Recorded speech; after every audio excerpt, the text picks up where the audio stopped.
Hamsho, the first time I fought you, I ripped you apart. Uppercut scores by Marvin Hagler with another right hand to the face, and the eyes continue to bleed as Mustafa Hamsho. I just want to show to the people like how tough I am. It never hurt me. Don't look there, look at me. If you want me to stop, I won't stop. You want me to stop it? Well, the goddamn it to win. And another right hand, and yet another. Combinations of punches by the champion. Tries to go downstairs, comes up with a right hand, snaps the head back. I never liked the guy before, and I still don't like him. By him learning how to speak English better, he's only putting his foot in his mouth. Because the more he talks, the more I'm willing to give him a smack. Last fight, Hagler, he don't beat me. I beat myself, you know. Because when I fought him first time, I fought hard best fight. This time it's going to be different. Hamsho is against the ropes, takes another right hand, and an uppercut. Hamsho's corner is out, and Marvin Hagler has retained his undisputed middleweight championship of the world. And now, after 3 long years, the rematch.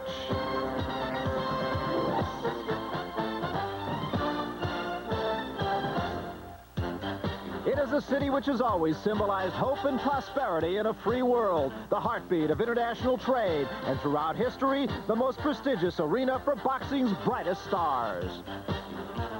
That tradition continues as live from Madison Square Garden in New York City, HBO Sports presents World Championship Boxing.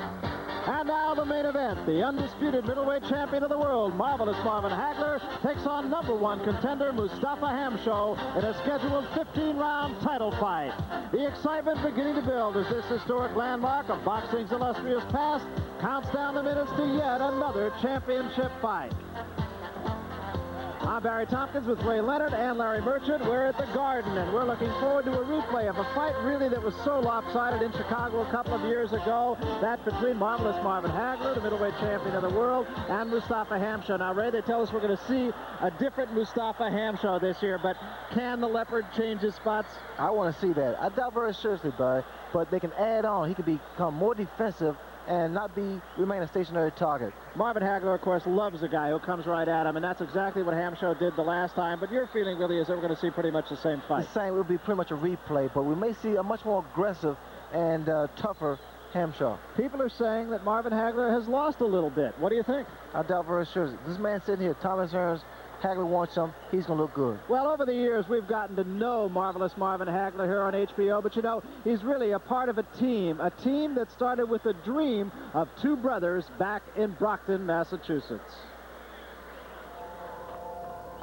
The modern athlete needs support. Professional football, baseball, and basketball players have well-dressed agents and a bevy of specialized coaches. But since the days of John L. Sullivan, boxing has remained an art whose skills are steeped in old, sweaty gyms. There are no 3-piece suits at the negotiating table, and no computerized scouting reports. Only everyday people, the trainer and manager. Through years of loyalty and dedication, they dream of molding a champion. Brothers Pat and Goody Petronelli grew up in Brockton, Massachusetts. In the early 60s, after serving in the military, they decided to turn a love for boxing into their livelihood. They had hoped another native of Brockton would join them. Brother Pat and I are going to open a gym in Brockton. I said, go in construction, open up a gym. He says, how about me going in with you? I said, man, I said, love that. That'd be great, Rocky. And we had a lot of beautiful ideas about running this huge gymnasium in Brockton called the Marciano Gym. Well, then, as you know the story, he got in that accident, he got killed. Then my brother and I went it without him. So the old Petronelli Gym was born. A healthy stable of fighters came and went. But then a quiet teenager from the ghettos of Newark arrived. I'm there working with the fighters as Jim was doing. He just sat there, came in the next day, he sat down, he was watching. So I was in the ring one day and I just looked over at him. I said, hey kid, you want to learn how to fight? And all I needed was a good teacher and somebody to show me what to do with these, you know. And he did his homework well. He really did. What I taught him in there, he'd come back in again. It seemed like he picked up a lot quicker than the other kids. His mind is made up what he wants to be. He'd get in the back room and he'd sign little autographs from the future middleweight champion of the world. And he'd sign it as a kid, 16-year-old kid. In 1980, that dream came true as marvelous Marvin Hagler savagely beat middleweight champion Alan Minter. Goody, the trainer, and Pat, the manager, had a world champion. The Triangle, as they like to be called, had tougher decisions ahead. It's tough to win the title, tougher still to hold it. Think of the trainer as a head coach. He runs a fighter through conditioning programs and strategy sessions. You can't learn from hitting any bag gloves. It's the same thing as just punching a bag where a bag don't hit back. This guy's got regular gloves on just like myself. I pick out these so-called weak points and strong points, and I train Marvin specifically for it. The guy may be a hooker, or he may be through overhand rights, or whatever. We train for these particular fighters. How to counter these different punches, how to slip these different punches, and I think that's important. I'm coming at you this way. Bring him up inside. He gets his body and his mind in the same condition the same way that I do. He psychs himself up for his fighter the same way that I do. When I don't like Mustafa Hamsho, he don't like Mustafa Hamsho. When I'm running, he's running just as hard as I am. And there's one thing that's great to his advantage is that I can't cheat if he's there with me. And in order to make it, you're going to have to go through these brick walls. You're going to have to learn. You have to get knocked down in order to learn how to get back up and to keep striving. On the night of a fight, both men work the critical fourth minute of the round. The corner work can win or lose a fight. He's doing. He's trying to throw that straight right hand, okay? So when you throw that jab, when Jim bends over, come up with that uppercut. But if I'm making a mistake, I know that I have the confidence that he's going to point it out to me. Now, don't get him slugging, so just beat him to the punch. Double up the jab. Quick punches. That's all I want you to do. I don't have to holler at him or slap his face like a lot of guys do, because we don't need this here. We're well organized in the corner because we're prepared. Don't get too discouraged now, man. Uppercuts will work good on this guy, man. You're slipping your hooks, more the uppercuts. Get that snap and speed going now. When Marvin's fighting in the ring, my brother and I lean over. Two heads are better than one. He'll say, Pat, what do you think? And I'll say, geez, I think this and that. And when he comes back to that corner, I tell you, he gets the right answers. So far, that success has been to the tune of about $15 million in 9 title defenses. But it should be noted that all has not been rosy. Lawyer Steve Wainwright was axed from the camp and subsequently sued the Petronellis for damages. Pat gives this advice to other camps. Your fighter has to have faith in his people, not be suspicious of his people, 100% faith, and he's got to give you 100%, and you have to give your fighter 100%. I'm able to open up to them, and they're still very honest to me. And I love them, like a father. And I think that I asked them just one thing, and that's not to hurt me, and not to give me any promises. You just open up to... Maven, Larry Merchant. Larry? Marvin Hagler has a dilemma, but it's a positive dilemma. He always has to prove himself. And he's used that, despite the fact that he's rich and famous and a champion, to keep the fire in his belly burning. When he was a contender, they said he wouldn't be box office. Wrong. When he was a champion, they said he couldn't handle pressure. Wrong. And Mustafa Hamsho has the scars to prove it. Then it was said that he dominated the middleweight division so much that it was bad for boxing. Wrong. Can you imagine what that division would have been like in recent years without him? And now they're saying that he's in decline. He's gone from invincibility to vulnerability. And that's what we're here to find out tonight, whether that's wrong. If indeed he doesn't fight as fiercely as he looks anymore, we might have a fight tonight.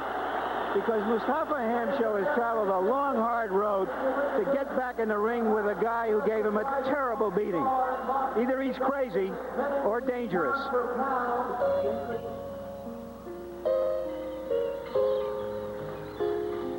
Only in America could such a dream come true. 10 years ago, Mustafa Hamsho made his way to the United States with only one thing in mind: to be champion of the world. He left his home in Latika, Syria, and worked on a Greek cargo ship at this dock in Brooklyn, New York. One day, with only $20 in his pocket and unable to speak a word of English, he left the ship and never returned. First few months I get lost, A big city like that, I come from small town to be up to New York is a very big step for me. He soon found his way to Atlantic Avenue in Brooklyn, to an area rich in Arabic flavor. I walk every day from here to Atlantic Avenue. I met a lot of guys. I met Sammy, my He's my best friend now. I call him cousin. Sammy turned out to be much more than Mustafa's first true friend in America. It was he who steered Mustafa to the Gramercy Park gym to pursue his boxing career. This was where he met Paddy Flood, a robust character who had spent a lifetime in boxing, hoping one day to develop his own champion. Like father and son, the two bonded together almost as one. I tell you, like a family. Me and him was like a family. I go eat in his house. I call his wife mother. I call his daughter sister, you know. Like, we all like really family, me and him. Like father and son, or two brothers, or older brother. The two spent so much time together that sometimes Mustafa's love for the old country would almost drive Paddy crazy. Every time we go in the car, I just put my music tape, and he starts singing Arabic. So he says, hey, he starts calling off, cursing me, and he says, stop the car when I work. So when I joke with him, I put the music on, and I put it loud, you know, he go crazy. In 1981, after 6 years together, Paddy and Mustafa were on the verge of reaching their long-shared goal, a shot at the championship of the world. For the undisputed World's Middleweight Championship, Mustafa Hamsho. His opponent, the undisputed middleweight champion of the world, Marvin Hagler. Hagler is really being like a surgeon, and Hamsho has taken it all. And Hamsho still does not appear to be hurt. He has taken an awful lot of punishment from the champion. No, don't stop it. Then you go and knock him out this round, and I'm going to stop it. No. Very, very damaging round. Hamsho's corner is up, and they are saying, that's it, that's all. Braverman is saying, stop it. The referee does so. The fight is over, and Marvin Hagler has retained his undisputed middleweight championship of the world. Mustafa may have lost the fight in the ring, but in his heart was more than a winner. Although Hagler left Hamsho in need of 55 stitches, the proud Syrian never took a step backward. But a year and a half later, Mustafa was dealt the worst blow of his life. Paddy Flood, his confidant, died of a stroke at the age of 48. Mustafa was devastated. When I first get the call about him, you know, I can't believe it, you know, because I think a couple hours before I was talking to him. We laugh, we make fun about Larry Holm. He supposed, when he fought the Italian guy, and he never makes jokes about everything. So I wasn't in my house, and his wife, she called me, you know. My legs give up, and I go to the hospital. I don't want to remember the way I saw him, you know. 4 months later, Mustafa beat Wilfred Benitez with Paddy's initials inscribed on his trunks. He had returned to boxing not only for a dream that began on a Greek ship years ago, but in memory of his dearest friend, Paddy Flood. Sure, I wish Paddy's there. The dream between me and him, both of us, to be there when I win the championship. Because when I fought him first time, I fought hard as fighting. This time it's going to be different, and Paddy will be in my corner till I quit, I think, till I be retired from boxing. You can't believe 10 years ago, I was painted and clean the sheep, and today where I am, you know. Living in America is great, you know. For Mustafa Hamsho, America's the only place where such a dream could come true. A young Syrian's quest, which began years ago on this very dock, may finally become reality. A reality that lies just a few miles away. And here is that reality as Mustafa Hamsho makes his way out of his dressing room and toward the ring here at Madison Square Garden. This crowd at the Garden, really a vintage kind of crowd. They react positively, negatively. They love it if you do a good job, if you put on a good performance, as did both the combatants in the fight that you saw a few moments ago, Sean Mannion and the new champion, Mike McCallum. And they hate it if you dog it. Well, this man, you know, is not going to dog it. Last time he said simply, Hagler didn't beat me, I beat myself. He said, I wanted to show the people how tough I was, and he cut me up. We've talked on numerous occasions now about, are we going to see a different Mustafa Hamsho? General consensus of opinion is no, unless, of course, you ask the people who are closest to him. They said he held his head too high last time. Now he's burying his head more. He's bobbing more. He's weaving more. He'll throw more hooks. He never did that before. Well, here he comes, draped in the Syrian flag into the ring.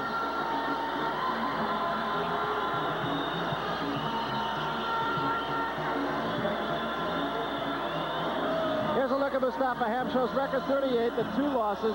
He has 2 draws, 23 knockouts. He'll be in Marvin Hagler's face, no question about that. Since the loss to Marvin Hagler, he's won 6 straight. He beat Curtis Parker, beat Gil Rosario on 2 occasions, beat Bobby Chaz. That was a good win for him. Handled Wilfred Benitez in a tune-up fight. He beat Rocky Shakespeare. So he's on a roll. Well, he looks psyched up to me. I think he's really motivated. He wants to win, and win bad, Barry. And as is marvelous Marvin Hagler's want, he will let his man stay in the ring a little bit and just think about it.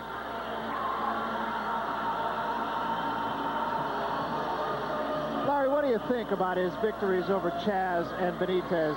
Is it a new fighter that we're seeing? It's hard to say. He just overpowered those fighters. The way he overpowered Benitez shocked a lot of people. And it indicated that he is the worthy #1 contender. A lot of guys lose a fight. They want to come back 6 months, 8 months later and fight the guy. But this guy did it the hard way. He went out there. He fought for 3 years. He's a real professional. You have to admire that in him. He's fighting for the biggest purse of his life tonight, $450,000. And he's using just about everything he can to get himself inspired. He's got the flag of his country. He's wearing a robe made by the wife of the late Patty Flood, who was his manager. He said, in fact, when he beat Benitez, that Patty Flood was with him. He said, I saw him in front of me. He was pushing me. He was saying, don't let him out of the corner. Keep your punches down. Punch to the body. Well, that's what he did, and he won. Now, whether or not he can do that against marvelous Marvin Hagler tonight remains to be seen. It wasn't just a victory for Marvin Hagler the last time these two saw each other in Chicago. It was a slaughter, and I think that's a fair way to describe it. Hamsho had not won a round on any of the judges' cards. We talked about the 55 stitches. It was just a completely one-sided fight. Yeah, I think we ought to remember that the conventional wisdom at the time was that Hagler couldn't handle pressure because of his fight with Vito Antuofermo, in which there was a draw. And he was advised to go straight at Hagler. Now, perhaps he won't be that reckless and that foolish as much tonight, but it remains to be seen if he has any other weapons, if he doesn't have to fight the best way he can, and what got him here, which is that kind of pressure tactics. And marvelous Marvin Hagler comes under the HBO Sports banner and makes his way toward the ring. You saw 34 victories in a row for Marvin Hagler since way back in 1976. Give you a couple of names that will be trivia questions at some point in time. Boogaloo Watts and Willie the Worm Monroe. Those were the only 2 people to beat Marvin Hagler. A couple of tough Philadelphia guys in Philadelphia. And later, Marvin Hagler reversed those decisions with knockouts.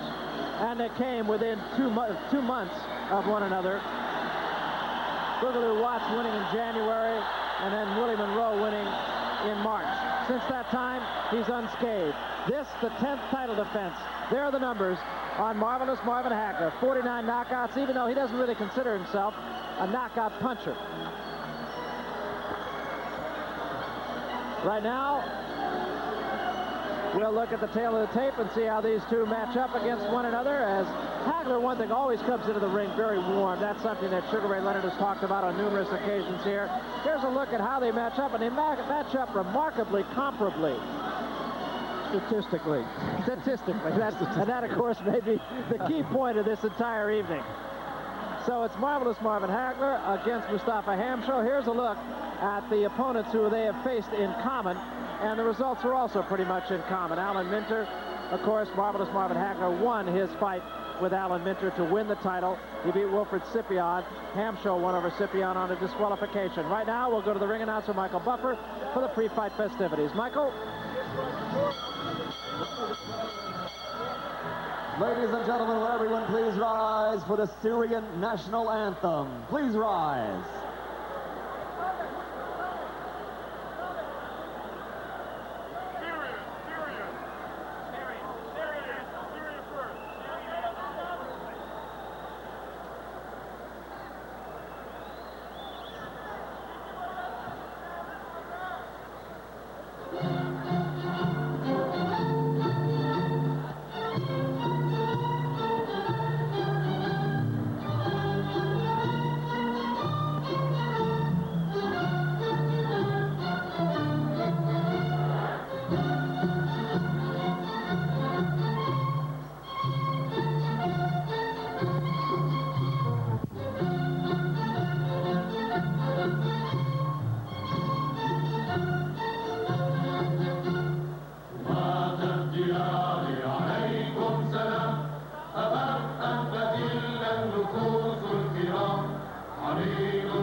please remain standing, ladies and gentlemen, as James Williams from D-Train sings America the Beautiful.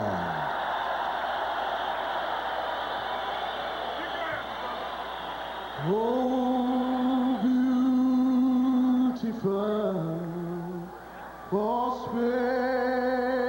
spacious skies, for amber waves of grain, for purple mountains' majesty.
This bout is sanctioned by the New York State Athletic Commission, the Boxing Commissioner, the Honorable John R. Branca.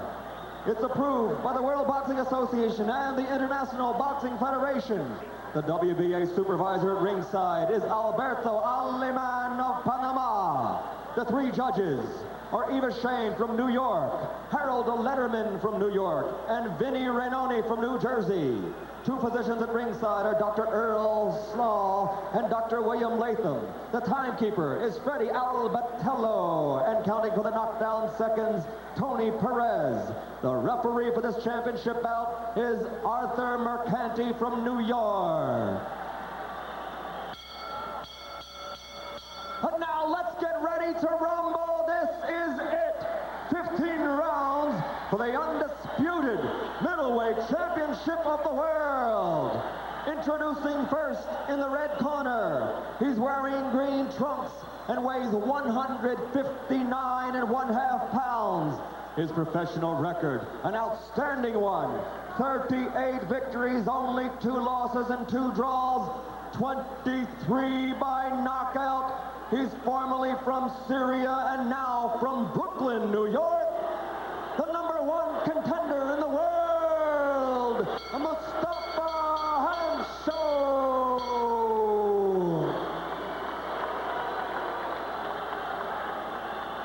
And now, ladies and gentlemen, in the blue corner, wearing blue trunks at 159.5 pounds, his record, 59 victories, only 2 losses and 2 draws, 49 by knockout from Brockton, Massachusetts, the undisputed middleweight champion of the world, marvelous Marvin Hagler.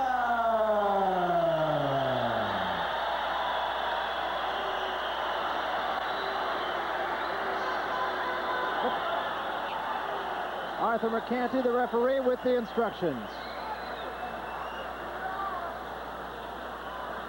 Good evening, Marvin and Hamsho. You both received instructions earlier this evening. We expect you to obey these instructions, and I will be here to enforce them. Shake hands now. Return to your corners to await the starting bell. Good luck. And as is the custom with Marvelous Marvin Hagler, does not shake hands. He says, I only have one thing in mind when I get out there. He says, get him the hell out of there and then shake hands. Here's a look at Mustafa Hamsho. He looks businesslike. He was staring at Marvin Hagler during the pre-fight ceremonies, which here everyone hopes went longer than the fight will. There will not be a feeling-out process. Quite naturally, Hamsho is going to go straight for Marvin and try to go to work. Hamsho's tough, no question about it. And this fight will be a good indication as to whether or not Marvelous Marvin Hagler has slipped at all. That was a good right hook by Hamsho that land. It was a pretty good punch, too. Hamsho bedecked in green trunks. On one leg it says Mustafa Hamsho, on the other Patty Flood. They were inseparable.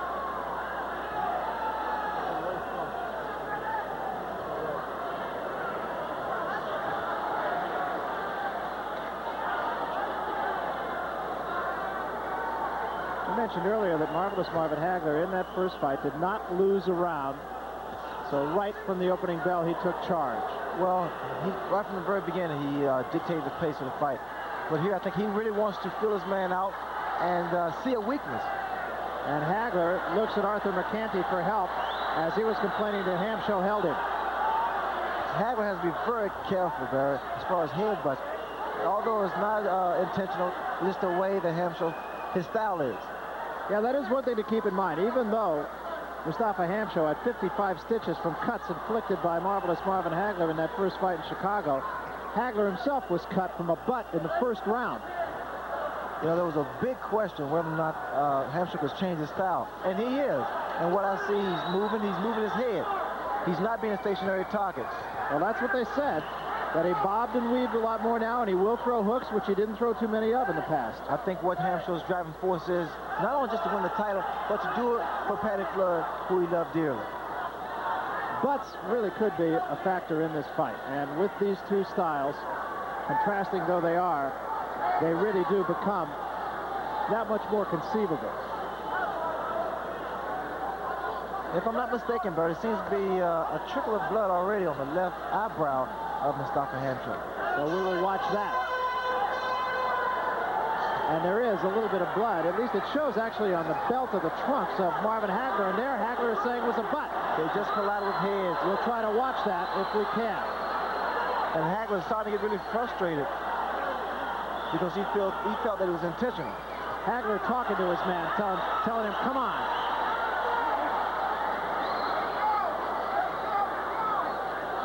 And there is blood. It appears to be above the left eye. Right in about the brow, alongside the bridge of the nose. That was a beautiful right hook once again by Hamsho. And Hagler covers up. Watch the head. And Hagler tells Arthur McCanty that again. That was the intentional headbutt by Hamsho. And Arthur McCanty steps in there.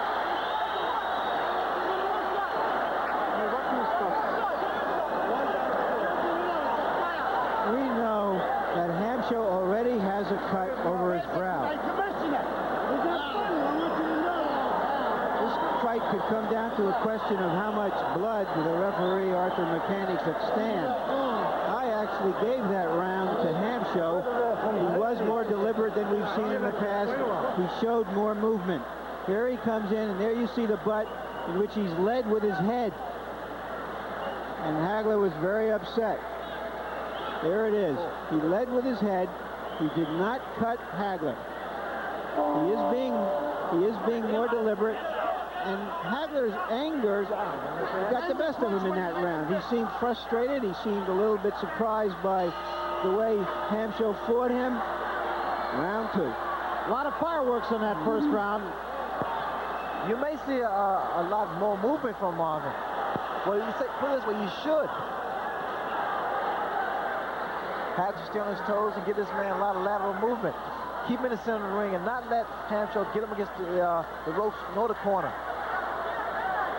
Hamsho cut above the brow, on the brow actually, over the left eye. So we will keep an eye on that. Look at Hamsho move his head. Now that definitely is a big change in Mustafa Hamsho. He is giving Hagler a lot of more movement from the head. He's not a stationary target anymore. And Hagler going with the jab and a quick right hand behind that left jab. Very quick combination by Hagler. So what you see, Barry, they have not change the style of Mustafa. Just add it on. Going side to side a little bit more, bobbing, weaving. 1 minute into the second round.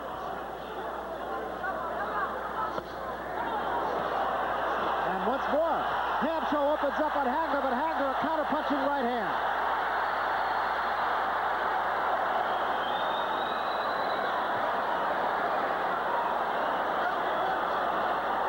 What also may be affecting this fight, Mustafa Hamsho had to pull off a little more than half a pound, and it may take his toll. Pretty nasty bleeding right now from that cut over the eye, and it is in a place where it could really affect him. The blood coming down alongside the bridge of the nose, it not yet is getting in Hamsho's eye, but it is that type of cut, and it could really be a factor in this fight.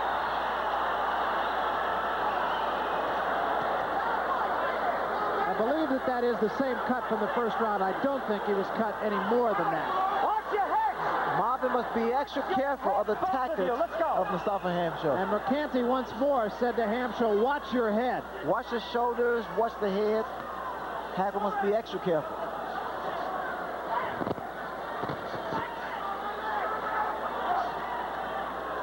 Remember the fight with Vito Antifermo? There was a butt in the first round that opened up a big cut on Marvelous Marvin Hagler.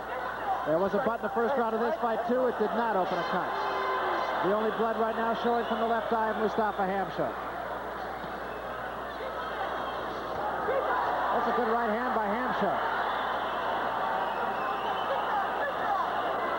Mustafa Hamsho uses his shoulders very well. He has that chin underneath his shoulders.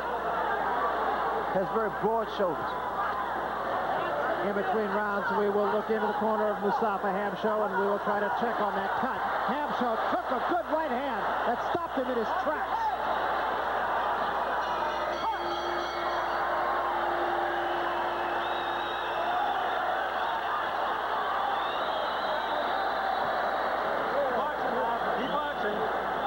That right hand knocks a lot of fighters out. A clean right hand. Just stopped Hamsho momentarily, and he leaped right back to the attack. Yes, I got it. Don't worry. I'll hold your back. Stay here.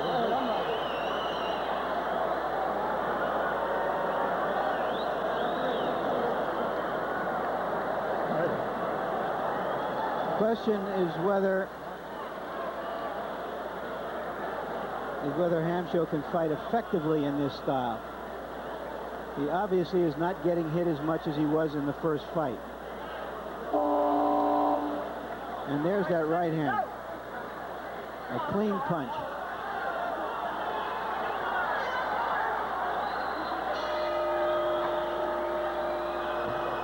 Tommy Hearns, incidentally, sitting right directly behind us here, talking with some of his cohorts, saying, I got my fingers crossed.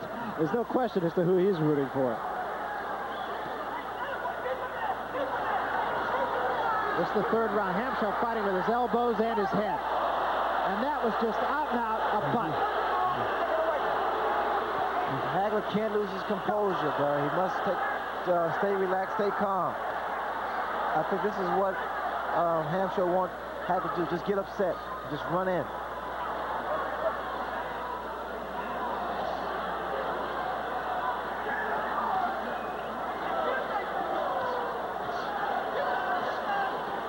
Hagler flicking that right hand into the face. A good combination, stunned Hamsho once more. A left and a right hand right behind it. Stop holding, Hamsho! Hagler does not need to load up. That right jab of his is so effective, and it's going to enable him to throw a lot of combinations without being susceptible to being hit by the head.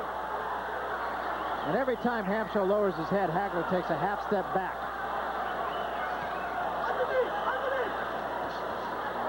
Hagler getting off faster than Hamsho, no question about that. And another good combination, and Hamsho is down. Beautiful combination.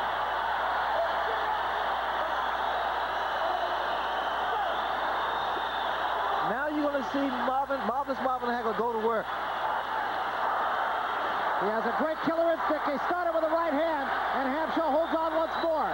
Uppercut and a left hand. Hagler not wasting any punches here. Hamsho right at the moment fighting on instinct. Crowd on its feet at the Garden. Inside 1 minute remaining.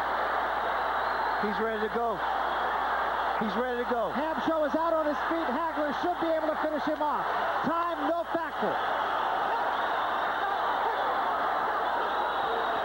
McCarthy says, don't push. There's the right hand. Hamsho is down. He will not get up. This one is all over. A stunning performance by Marvelous Marvin Hagler.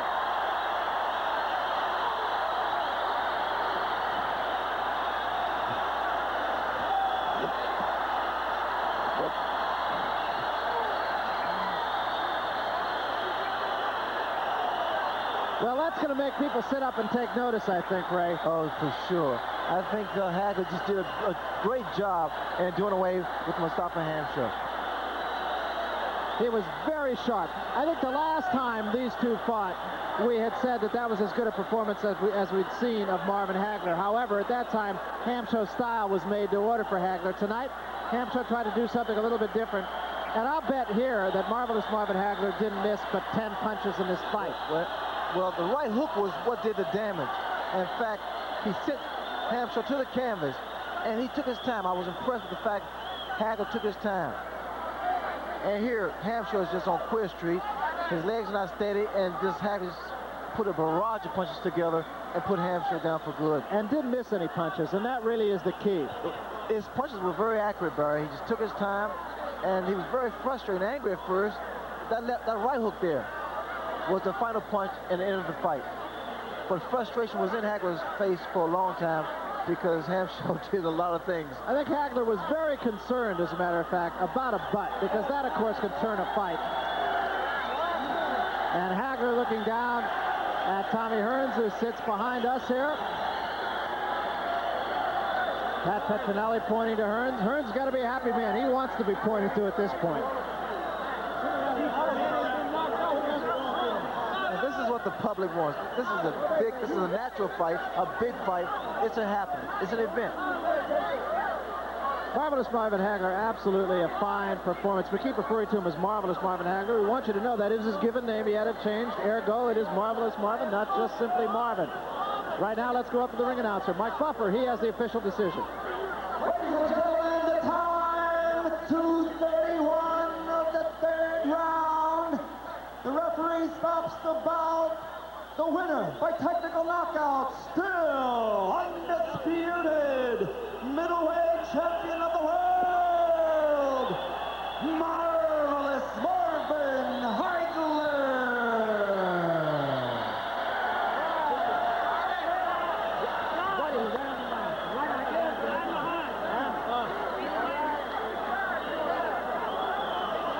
So you heard it, and it was tremendously an impressive performance. And Larry Merchant trying to get in position to talk with the winner, Marvelous Marvin Hagler. And let's go to Larry Merchant right now. Marvin, it looks like you came into this fight really angry for the first time in some time. Yeah, that was true. But first of all, I want to say happy birthday to my grandmother, Bessie Hagler, and also to all my sparring partners who helped me to get in tip-top shape for this fight. Everything was on the money tonight. I knew it was a matter of time. Coming back, I put on more weight. You know, like I was too light the last time. But this time I had the punching power. Oh yeah, getting better. Give me Tommy Hearns. What happened when he butted you, Marvin? Excuse me? What happened when he butted you? Well, you see him very dirty. It's very obvious. I see then there was no referee out there in this ring. So you want to play dirty? I'll play dirty. You seemed even almost wild in your anxiety to hurt him. Well, I stopped it, though. I cut it down and started putting things together, and I realized, let him off a little bit. He's got to leave him open. Let him get the crazy. Let him be the crazy one. Wasn't he trying not to come in a straight line at you as he did in the first fight? He tried to be a little cute. More bobbing and weaving, but he can't whoop Marvelous Marvin Hagler. That's it. Nobody can whoop me. I'm the best. They won't give me the credit, not even you. But I'm the best. I'm waiting one day to hear you say that I am the greatest. I'm waiting. We're going to take a look at the second knockdown, Marvin. Describe it for us. Well, I was a little wild, like you said. I had to settle down and try to put the combinations together. Nice. Nice uppercut. Didn't just matter of just putting the punches.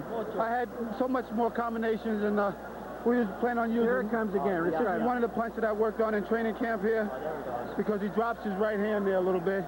And like I said, he's got a big heart. He's courageous. He came to fight, but he can't whoop no Marvelous Marvin Hagler. Did you want to put a show Again, on here in your debut at Madison Square Garden? My debut right here at Madison Square. This is the highlight of my career, and I'm glad that I've done it right here at Madison Square Garden. I'm glad that what had happened was by me being exposed to the rest of the world and come here. New York was ready for me. They were ready. It's a good birthday present. Also, today is my manager, Goodies, and Pat Petronelli's birthday also. And also my grandmother, Bessie Hagler. What's the next fight? Well, we don't know. We're taking one step at a time. But you know who we want. You know who the public wants. You can ask them. I'm going to tell you, he better come and get me before I decide that I don't want him. Because money's not everything, and that's what I'm trying to say. I want to show my championship skill out here and show the people that I am a true champion. I hold all 3 belts, and I love to see all the championships be united. Thanks so much, Marvin Hagler. I'll be back with a final comment in a moment, but now back to Barry and Ray. All right, thank you very much, Larry Merchant. Incidentally, you saw a little head pop in behind Larry Merchant and Marvelous Marvin Hagler. That was the head of Vito Antuofermo. There is the head of Tommy Hearns. He's smiling with good reason, Ray. Well, we're talking about a big fight, a fight that the public want to see. It's Thomas Hearns and Marvelous Marvin Hagler, Barry. I mean, that's a natural fight. It's a big fight. It's an event, and I think people want to see that, especially now. And they say, of course, that styles make fights. I think styles made this fight. It particularly made it, of course, for the winner, Marvelous Marvin Hagler. What will it do against Tommy Hearns? Well, I tell you, it's going to be a strategic fight from both fighters, and the fact that Marvin now is so strong, and Tommy, he's developed into a middleweight, so it's an interesting matchup. Well, a very, very impressive victory, I think it's fair to say, for Marvelous Marvin Hagler. We've seen him be sharp in the past. I don't believe we've ever seen him be as sharp as he was tonight. For some final words, then, let's go back out to the ring and Larry Merchant. After seeing this fight tonight, I'm convinced that if Custer got a rematch of Little Bighorn, he'd have lost again. History is destiny, and there's just no way that Mustafa Hamsho has enough guns to beat a skilled, fierce, Marvelous Marvin Hagler. Just a moment to tell you about the negotiations going on. According to promoter Bob Arum, they are close to making a fight between Marvelous Marvin Hagler and Tommy Hearns. He says that the 2 fighters will share $10 million. The question is how they will share it. And once fighters start talking about money, you can expect that they will come to an agreement soon for a fight, probably next March. Barry? Thank you, Larry, and it should be a tremendous fight. There's no question about that. You know, there's an interesting thing, too, in the way Marvelous Marvin Hagler handled himself tonight, too. We have talked about this on numerous occasions, Ray, but Marvin has sort of tried to reach out for success and pull success to him, and in the past, for some reason, he hasn't really been noted as being the great middleweight champion. Tonight, I didn't notice he was doing that, and I think people are starting to recognize him for his abilities in the boxing ring. Well, but I think what has been bothering Marvin for a long time is the fact that he wants the big recognition that I guess I've received and now Hearns has received. And in order to get that, I think a fight against those 2 will bring it out. Well, Marvelous Marvin Hagler said a little bit earlier, he said New York was ready for Marvelous Marvin Hagler. Well, I think Marvelous Marvin Hagler was ready tonight for New York. It was a great victory for him. 3rd-round knockout over a gutsy Mustafa Hamsho. Be sure to join us for our next presentation of World Championship Boxing as the heavyweight champion of the world, Larry Holmes, defends his crown against James Bone Crusher Smith. That'll be live on Friday night, November 9th, right here on HBO. So, for Larry Merchant and Sugar Ray Leonard, I'm Barry Tompkins saying so long from Madison Square Garden in New York City. The executive producer is Tim Brain. The show is produced by Ross Greenberg and directed by Mark Payton. The associate producers were Rick Bernstein and Linda Jackson. This has been a presentation of HBO Sports, the network of champions.